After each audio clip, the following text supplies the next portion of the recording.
today's highly competitive world, it seems like an impossible task to distinguish yourself at work. We must balance work duties with pleasing our customers and keeping ourselves educated and on top of our game and deliver results, maintain happy relationships at home.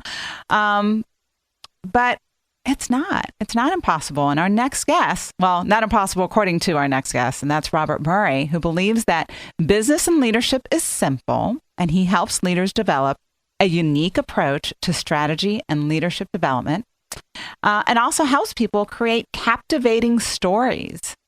So, Robert, we've heard many times that it's important for businesses to have a story to tell and that leadership is simple.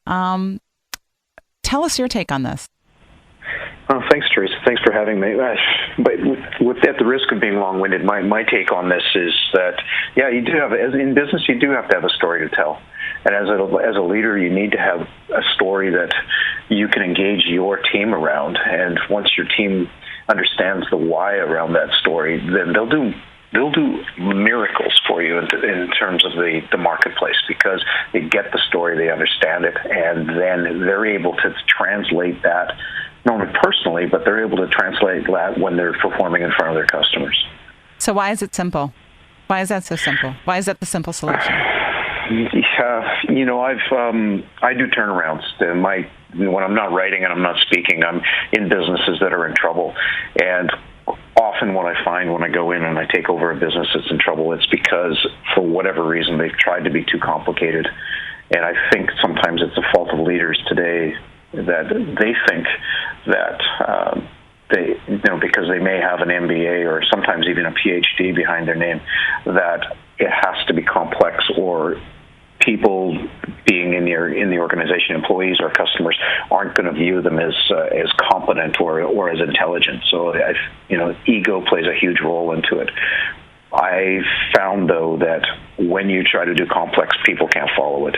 They struggle with it, and they work too hard at being perfect versus keeping it simple and keeping it short and just executing. How do you break it down? You get into a company that's in trouble. How are you breaking it down? Mm-hmm. Companies that are in trouble, most often they treat things like vision and mission as platitudes that just stay on the wall inside the boardroom, versus actually creating a story or a picture that people can relate to. So I always start with why. Everybody in the planet, including you and me, and everybody who's listening to this right now, has a desperate need for what's in it for me. And if you can, as a leader, if you can relate to everybody that's on your team in terms that they can understand and they get why, then they'll also get the corporate why, or what the vision the business is trying to achieve. Then they can understand the vision. They'll understand the what. And most people on the planet are how people, and if they understand the what and the why, they'll deliver the how. So give me an example, or give us an example of a company that's done this right. Well, it was interesting. Last week I was in Amsterdam and Switzerland speaking to senior executives at Heineken, the brewery, and I was quite amazed in that, and I've seen a bit of a transformation in them, and that last time I spoke to them was a few years ago, and it was very complicated, their plan. They shared their plan with me, and it was so complicated I walked away from there thinking, wow, I don't know. I get it as an executive, but I don't think I could execute it. I was amazed last week in terms of they were all about the why and the what, and at the executive level. And there was, the days that I spent with them, and I did 4 speeches to them last week, I didn't hear how once. They've learned to trust their people to deliver the how. And there's lots of closer to home examples as well. I mean, closer to home to you in Austin is Southwest Airlines in terms of sharing the what and the why and leaving the how to their people. Okay. And what leaders do this very well that we might know? That you might know, it's probably an older example of it, but Jack Welch was brilliant at it. He focused on not so much the why, but he focused on the what, in terms of what it is that GE wanted to achieve, to be known as number 1 or number 2 in their chosen market. And their people knew what that meant, and they worked to deliver that. Disney is another great example of it, and their simple mantra is bring joy. So that, along with a whole lot of training in terms of what does bring joy mean, people do that.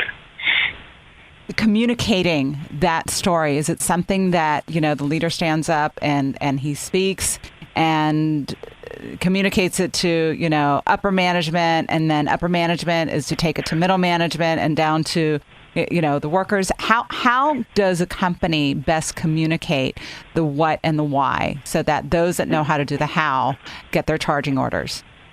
Well, that's brilliant, and that's where a lot of organizations miss it.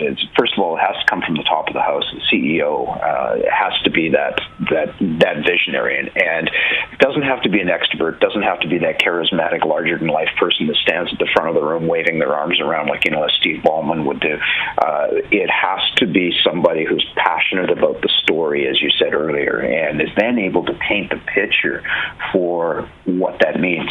And it's not just a one-time thing. The most successful organizations, the CEO, I always say, has the simplest, easiest job in the whole business, because all they ever do is talk about the why and the what, and they keep embedding that in the organization. It doesn't become one of those things where you just, the executives go away to the mountains for some retreat, and they come back and say everything's going to change, and then nothing ever does because they forget about it and they get back into the day-to-day.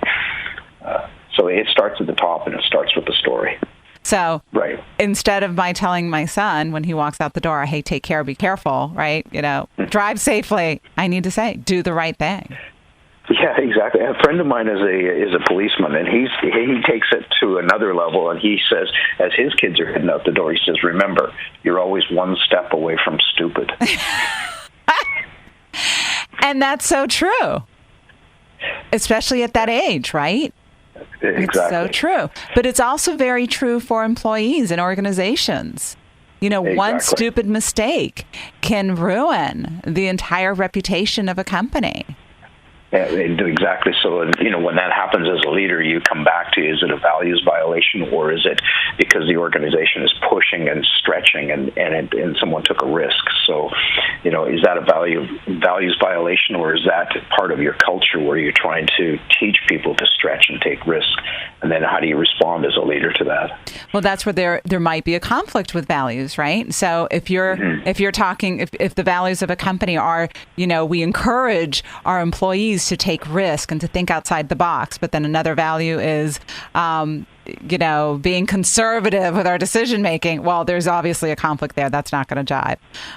Exactly. So, yeah, and by having, if you live the values, my impression on what you're saying is then it's the values that the employees, are judged against, as opposed to it being people judging them and their performance and what they're doing.